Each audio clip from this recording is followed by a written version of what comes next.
نحمدہ ونصلی ونسلم علی سیدنا و مولانا محمد رسول النبی الکریم وعلی آلہ الطیبین الطاہرین واصحاب المقربین اما بعد اعوذ باللہ من الشیطان الرجیم بسم اللہ الرحمن الرحیم۔ آج ہم منہاج السالکین کے چھٹے درس میں حاضر ہیں اور اس کے چوتھے باب کے کچھ مضامین اور کچھ منتخب نکات جو تھے وہ ابھی رہتے تھے، آج ہم ان کا احاطہ کریں گے۔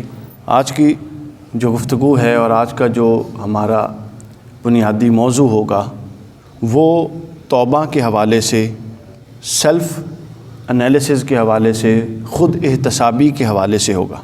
کشف المحجوب میں حضرت سید علی حجویری رضی اللہ تعالیٰ عنہ فرماتے ہیں کہ اے شخص، تو نے اپنی اصلاح کیسے کرنی ہے، یہ بیان کرتے ہوئے آپ نصیحت فرماتے ہیں کہ تو اپنے من میں جھانک اور خود احتسابی سے کام لے، خود اپنا احتساب کر۔ جب تو یہ عمل بار بار کرے گا اور مسلسل کرتا رہے گا تو اس سے یہ ہوگا کہ جو تیرے عیوب ہیں، جو تیرے نقائص ہیں، جو تیری خامیاں ہیں، وہ اللہ کی ذات تجھ پر واضح کر دے گی، آشکار کر دے گی۔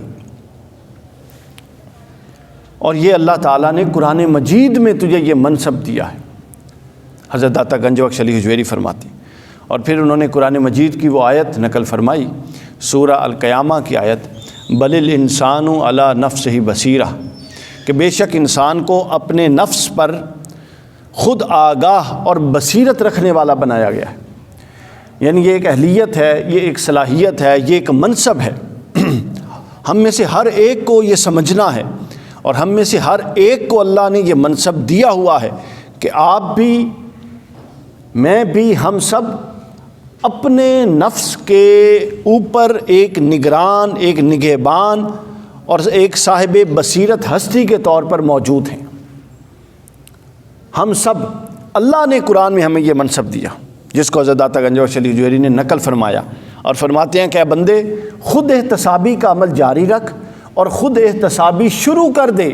ہو نہیں سکتا کہ اگر تو خود احتسابی شروع کرے تو اللہ کی ذات تیرے نفس کے عیوب تجھ پر کھول نہ دے۔ کیوں نہیں ہو سکتا؟ چونکہ اللہ نے خود وعدہ فرمایا ہے کہ میں نے ہر انسان کو اس کے نفس پر آگاہ اور بصیرت رکھنے والا اور نگہبان بنایا۔ آگے وہ فرماتے ہیں کہ یہ اہلیت، یہ صلاحیت، اے بندے اس کو استعمال کر۔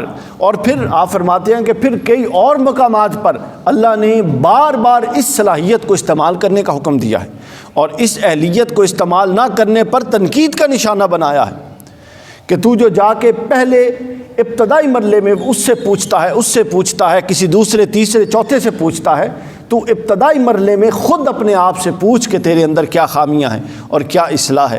تو گویا ابتدائی اصلاح اور بالکل مبتدی کی درجہ اصلاح یہ ہے کہ تو خود اپنے نفس پر آگاہ ہو جا اور اس کی خامیوں سے آگاہ ہو جا۔ یہ بیان کر کے اس کے بعد گناہ کی دو قسموں کی طرف اشارہ کیا گیا ہے۔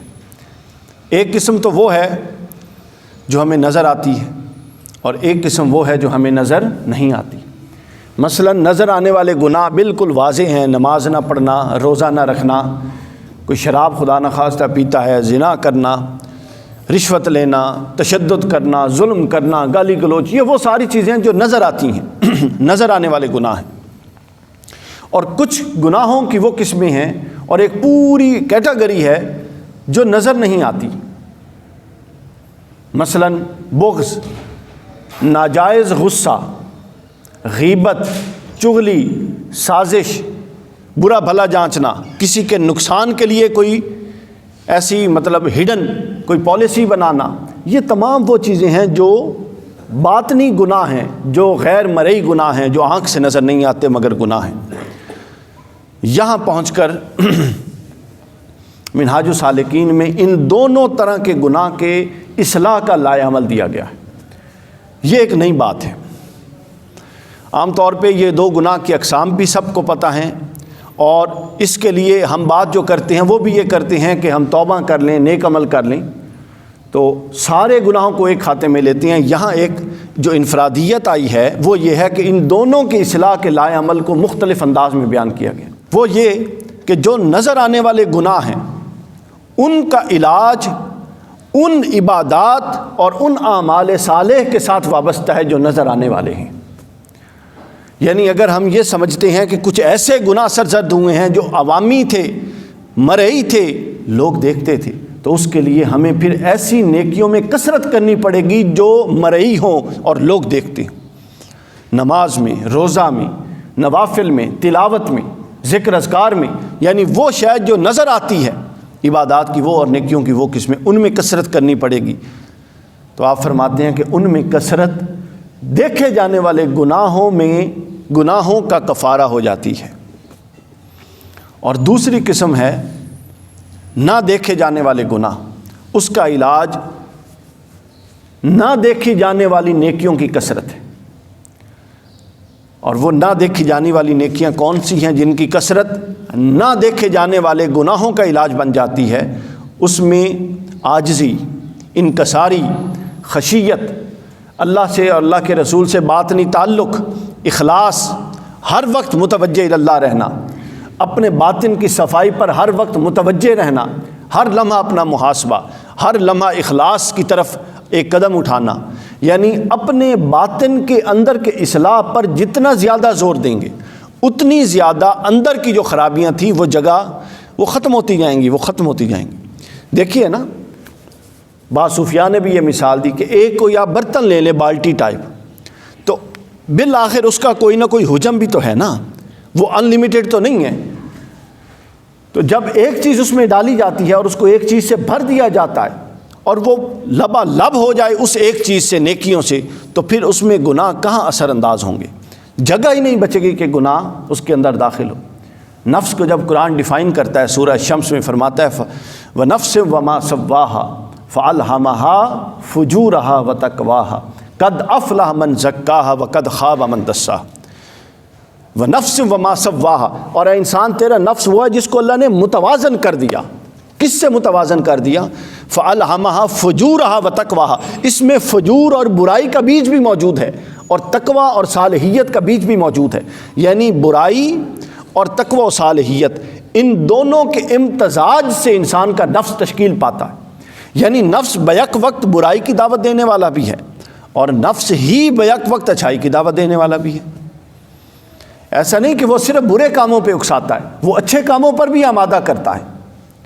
اب ڈیپینڈ یہ کرتا ہے کہ ہم اس نفس کو کس ماحول میں رکھتے ہیں۔ جس ماحول میں رکھیں گے وہ حصہ پرورش پائے گا، وہ حصہ بڑھتا جائے گا، اور بڑھتے بڑھتے بڑھتے پورے کے پورے نفس پر اسی حصے کا تسلط قائم ہو جائے گا۔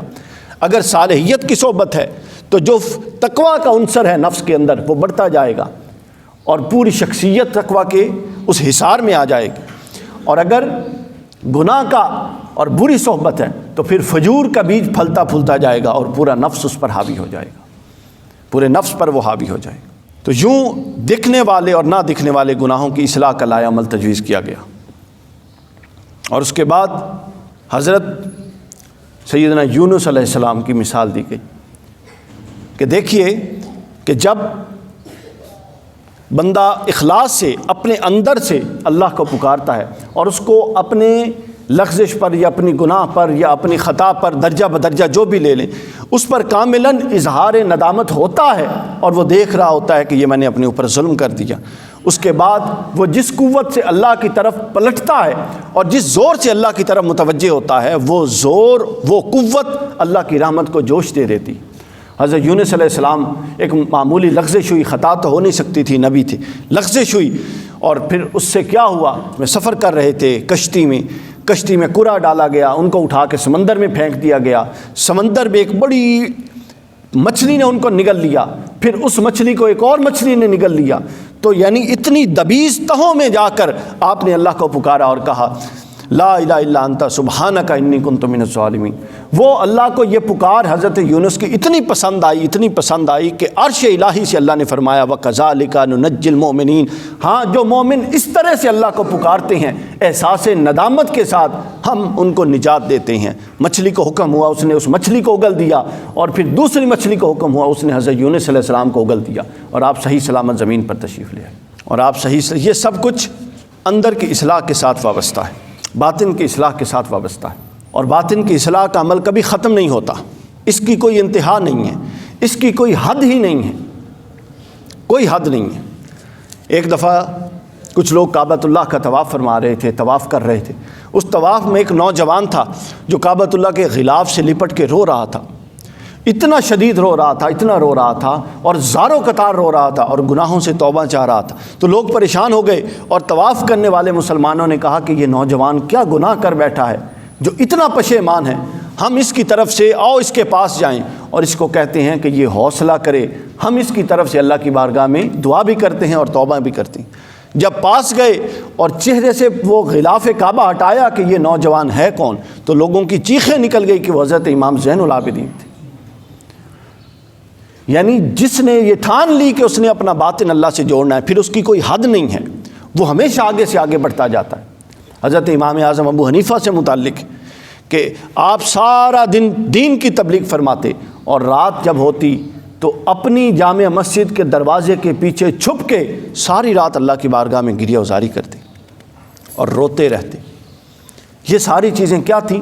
یہ ساری چیزیں غیر مرئی نیکیاں تھیں جو لوگ نہیں دیکھتے، چونکہ وہ نیکی جو لوگ نہ دیکھیں وہ جتنا شخصیت اور باطن پر اثر کرتی ہے دوسری کوئی شے اثر نہیں کر سکتی۔